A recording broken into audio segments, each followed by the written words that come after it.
8장을 같이 강의하면서 통독합니다. 8장에서는 세 가지 재앙이 오고요. 그 다음에 이제 우리의 세 가지 재앙을 통해서 바로의 대응을 보면서, 이제 바로의 대응은 누차 얘기하지만 구원을 방해하는 요소들이죠.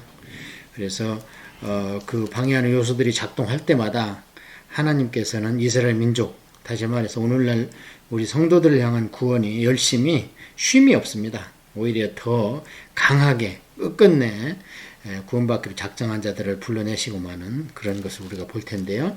이제 8장은 그 중간 단계입니다. 이제 참고로 이 10가지 재앙을 무슨 재앙 사실 목사님들 다 외우지 못합니다. 저는 이제 이걸 읽을 때 피게 이 파는 악독하고 우매한 흑장미다.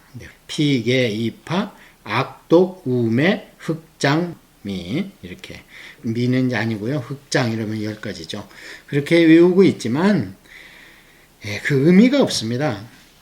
우리가 여기서 깨달아야 될 것은 10가지 재앙을 통해서, 사실 이것도 열이라는 숫자가 이 땅의 완전수이기 때문에 하나님께서 마술이든 요술이든 점쟁이든 우상이든 이방족이든 다 깨부시겠다. 누구를 위해서요? 내가 가나안 땅으로 이끌어가기로 예정한 사람들을 위해서는 내가 그것을 다 깨부시겠다는 말씀이시지 꼭 10가지 우상만 있지 않았습니다. 이때도 엄청 많았습니다. 그래서 이제 우리가 구원의 단계를 볼 때 이 역사적인 사건을 보면서 여기에서 우리가 교리를 추려내지 못한다면요, 우리 이야기가 아닙니다. 이건 이스라엘의 이야기지. 그래서 우리가 지금까지 쭉 살펴봤지만 이스라엘의 구원에 대해서 맨 처음에 하나님께서는 자신의 마음속에 있는 것으로부터 구원을 이야기합니다. 그게 이제 아브라함 아닙니까? 본토 친척 아비집을 떠나라. 그냥 혼자 거기서 모든 세상에 관계된 것을 떠나라는 거예요.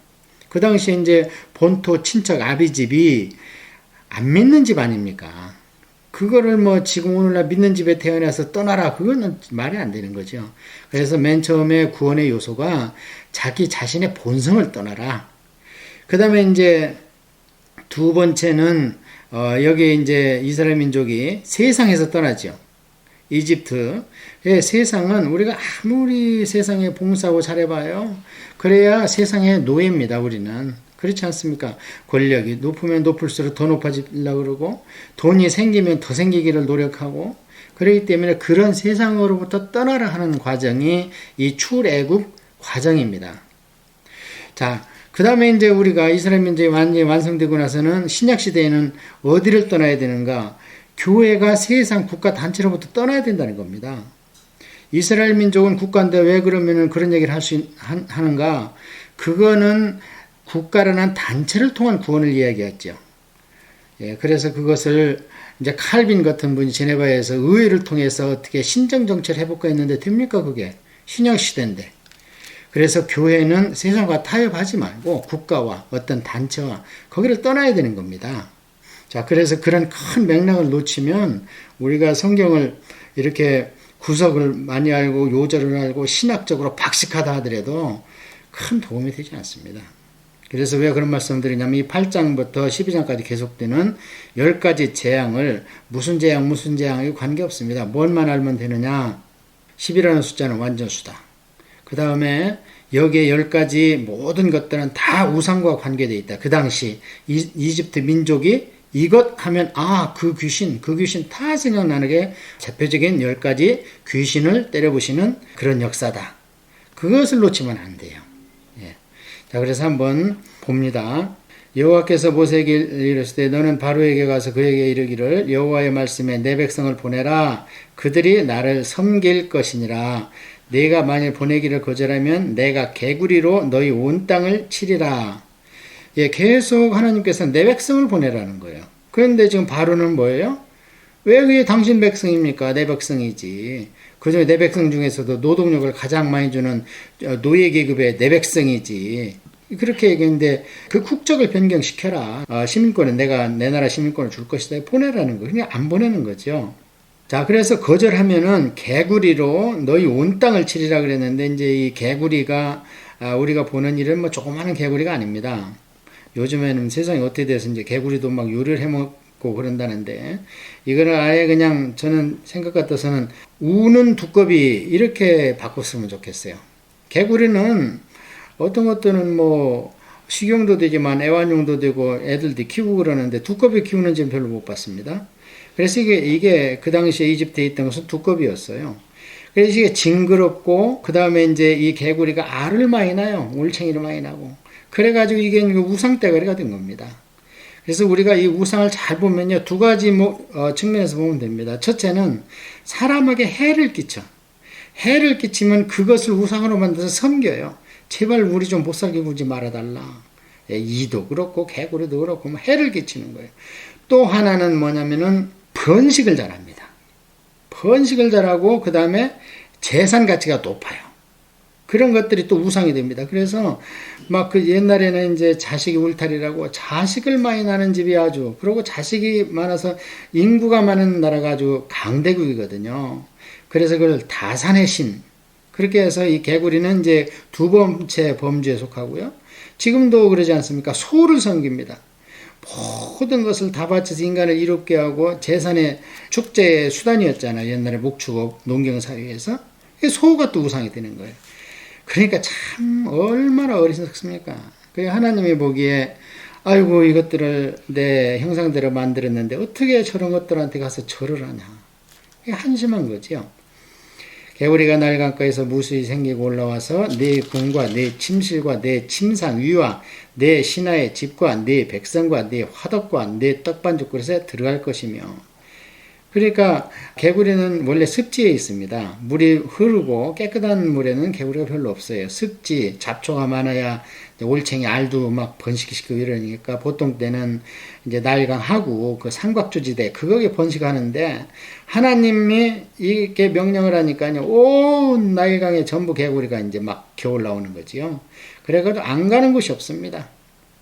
그래서 바로를 중심으로 내 침상, 내 신하, 내 궁, 내 침실 막 이쪽 나오죠. 바로를 중심으로 온 애굽에 개구리가 너와 내 백성과 내 신하에게 기어오르라 하셨다라. 그러니까 이 두꺼비가 몸에도 막 기어다니는 거예요. 득실득실득실하고. 이런 일이 있을 것이다. 이렇게 합니다. 자, 그러면 하나님께서 왜 이렇게 미리 말씀을 하시는가? 이게 중요하지요. 예. 아니 미우면 바로 그냥 개구리 쳐버리면 되지 왜 경고를 하고 그 다음에 말을 안 들으면 그렇게 하는가? 이게 굉장히 중요합니다. 자, 첫 번째는요, 핑계 대지 말라는 거예요. 예, 내가 경고했잖아. 너는 내가 그럴 힘이 없다고 나를 비웃었지만 그대로 되지 않냐. 이것이 나중에 확대되면요, 지옥 간 사람들이 핑계를 못합니다. 왜 저는 잘못도 없는데 지옥에 왔나요? 너 세상에 있을 때 못 봤어? 하나님 계신다는 거 못 봤어? 너는 뭐 한국의 박주영이라는 축구 선수가 축구하고 세레모니 할 때 왜 기도했냐? 그런 거 너 못 봤어 하면서 핑계를 못 대게 하는 거예요. 경고입니다. 경고. 두 번째는 아무리 세상의 왕이고 그룹의 회장이라도 양심 가지고는 구원 안 된다. 절대. 아무리 도덕, 그 인본주의자들이 계몽주의 때 들고 나온 게 선한 양심 아닙니까? 선한 양심으로 말미암아 세상은 밝아진다. 지금 됩니까? 점점 악해지고 있대요. 예, 그래서 두 가지를 경고의 의미로는, 첫째 핑계대지 마라. 두 번째는 양심으로 말미암은 구원은 없다. 여호와께서 모세에게 이르시되 아론에게 명령하기를 내 지팡이를 잡고 내 팔을 강들과 어느들과 못들 위에 펴서 개구리들이 애굽 땅에 올라오게 하라 할지니라. 아론이 애굽 물들 위에 그의 손을 내밀매 개구리가 올라가서 애굽 땅에 덮이니, 바로 즉석에서 했습니다. 원어적으로 보면요, 하나님이 명령하시니까 그 자리에서 손을 즉시 내밀니까 그대로 됐습니다. 요술사들도 자기 요술대로 그와 같이 개구리가 애굽 땅에 올라오게 하였더라. 여기까지는 이제 따라하죠. 요술사들도. 그런데 이제 저는 여기를 계속 통독하면서 참 애굽의 요술사들도 대단하다. 요즘에 이렇게 하는 요술사 있습니까? 없죠. 근데 이 당시 요술사들은 서슬이퍼른 왕과 하나님의 종들 앞에서 이런 일을 했단 말이에요. 지금 3번이나 따라했잖아요. 맨 처음에는 이제 뱀이 됐죠, 지팡이가. 그 다음에 이제 피가 되고, 이 개구리가 되는 것까지는 따라 한단 말입니다. 바로가 모세 아론을 불러 이르되 여호와께 구하여 나와 내 백성에게 개구리를 떠나게 하라. 내가 이 백성을 보내리니 그들이 여호와께 제사를 드릴 것이니라. 이 8절이 이제 우리가 처음에는 사단의 6단계 전략, 이라고 그랬죠. 그리고 이제 6번째 마침내 출애굽을 허락한다 그랬는데, 제가 요번에 보니까 여기 한 군데가 더 있습니다. 그게 뭐냐면 3단계에 가서 거짓말을 하는 거예요. 거짓말로 뭐냐, 그래 오늘은 안 된다, 다음 돌아오는 주일날 그때는 교회 가도 좋다, 이 거짓말을 해놓고 그때가 되면 또 다음 주일에 가면 된다, 이렇게 거짓말을 하는 거죠. 이제 그런 거를 이제 어렸을 때 많이 경험을 했죠. 부모님들, 안 믿는 부모님들한테서. 그래서 이 구원 방해 요소 3번째 단계가 뭐냐면 거짓말로 임기응변을 넘기는, 그런 것을 볼 수 있습니다. 모세가 바로에게 이르되 내가 왕과 왕의 신하와 왕의 백성을 위하여 이 개구리를 왕과 왕궁에서 끊어 나일강에만 있도록 언제 간구하는 것이 좋을지 내게 분부하소서. 딱 집어라는 겁니다. 그래야지 우연이라는 말이 없을 거 아닙니까? 그가 이르되 내일이니이다. 모세가 이르되 왕의 말씀대로 하여 왕에게 우리 하나님 여호와 같은 이가 없는 줄을 알게 하리니. 지금 바로가 지금 당장 해라 왜 안 했겠어요? 자기가 생각할 때는 이게 곧 없어질 것 같습니다. 이 개구리가. 그러니까 내일 한번 해봐, 이렇게 해가지고 이 간교하게 하나님의 일을 우연으로 돌릴 수 있도록, 그렇게 하면서 또 하루라는 시간을 벌어가지고 이게 없어지면 하나님을 부인하는, 그렇게 할 수 있도록 이렇게 좀 시간을 버는 이런 간교한 전략을 볼 수 있습니다. 그러니까 콕 집어서 언제 간구하면 좋겠냐, 찝어라 찝어, 이렇게 이제 모세가 요구를 한 겁니다.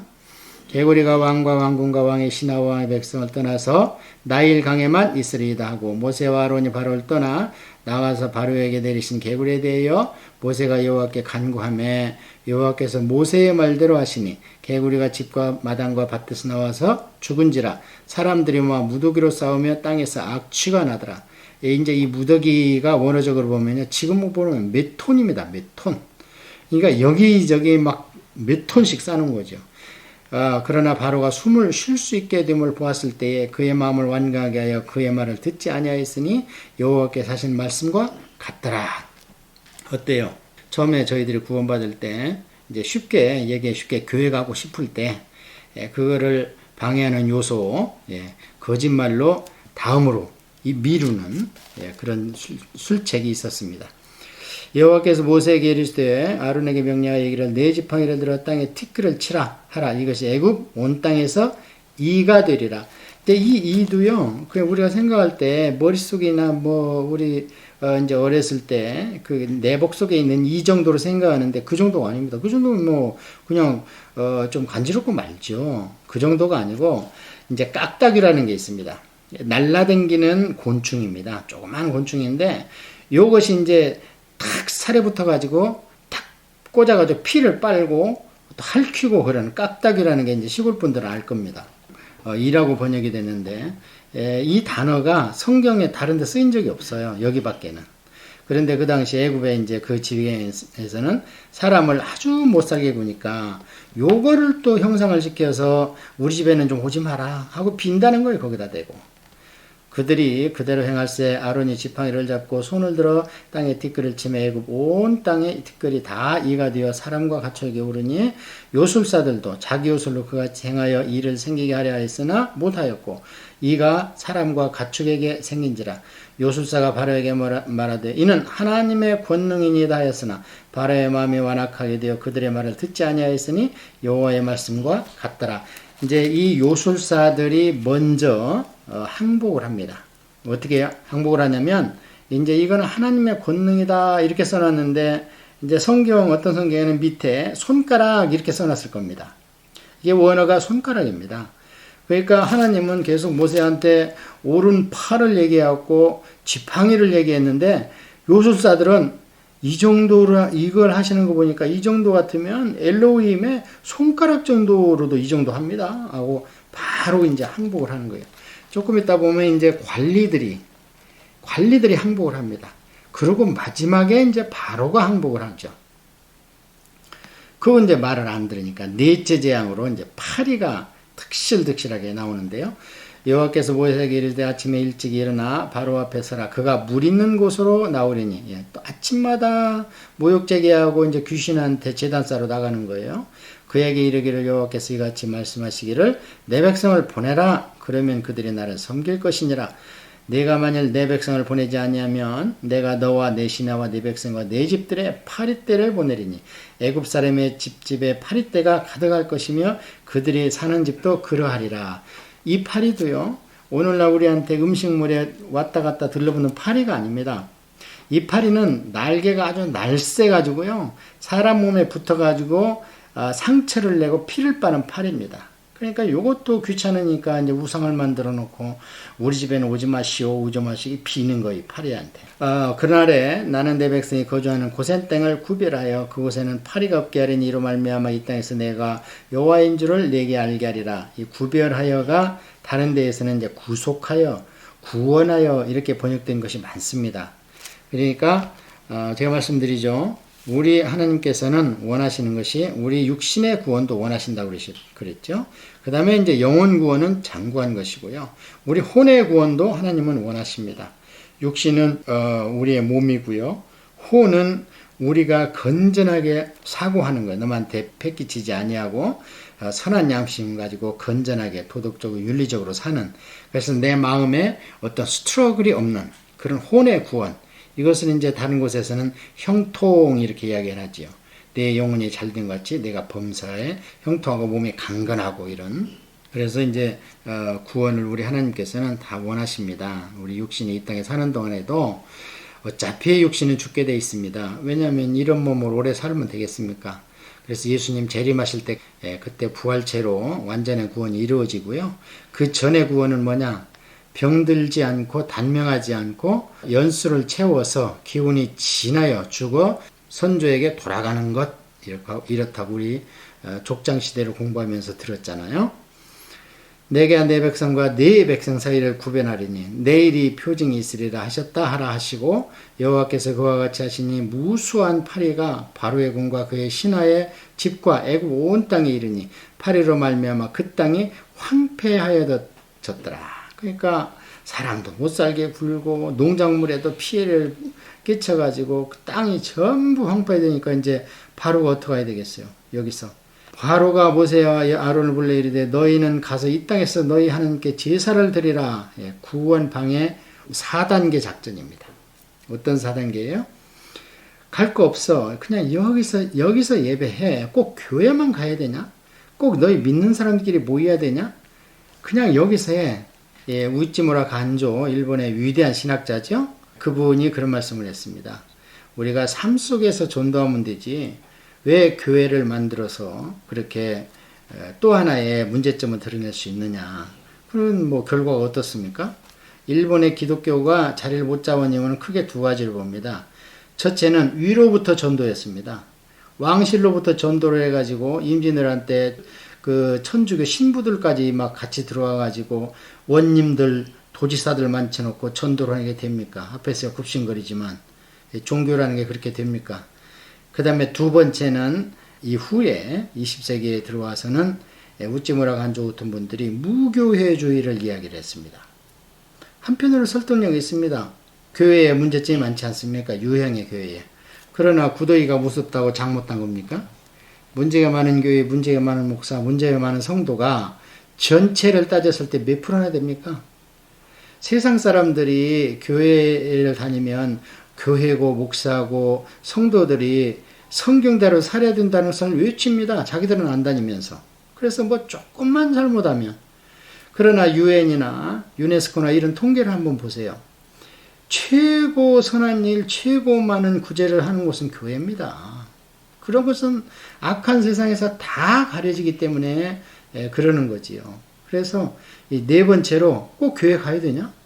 그냥 여기서 예배 드려라. 이렇게 이제 타협책이 들어오는데 이게 구원 방해 요소 네 번째가 되겠습니다.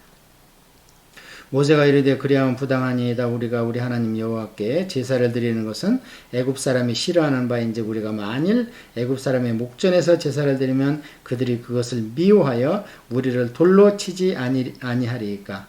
이제 여호와 하나님은 이들이 안 받아들였던 거죠. 만들 수도 없고 어떤 특정 곤충이나 바위나 돌이나 이런 걸로 어떻게 만들 수도 없고 그러니까 안 받아들이는 거예요. 이들은요. 그러니까 그런 신에게 제사한다 그러면은 애굽 사람들이 그것을 그냥 눈뜨고 볼 수 없다는 거지요. 왜 그러겠어요? 그게 세상 아닙니까? 자기들이 이해가 안 간다고 우리가 속는다고 속게 놔두지 않고 방해를 합니다. 우리가 사흘기쯤 광야로 들어가서 우리 하나님 여호와께 제사를 드리되 우리에게 명령하신 대로 하려 하나이다.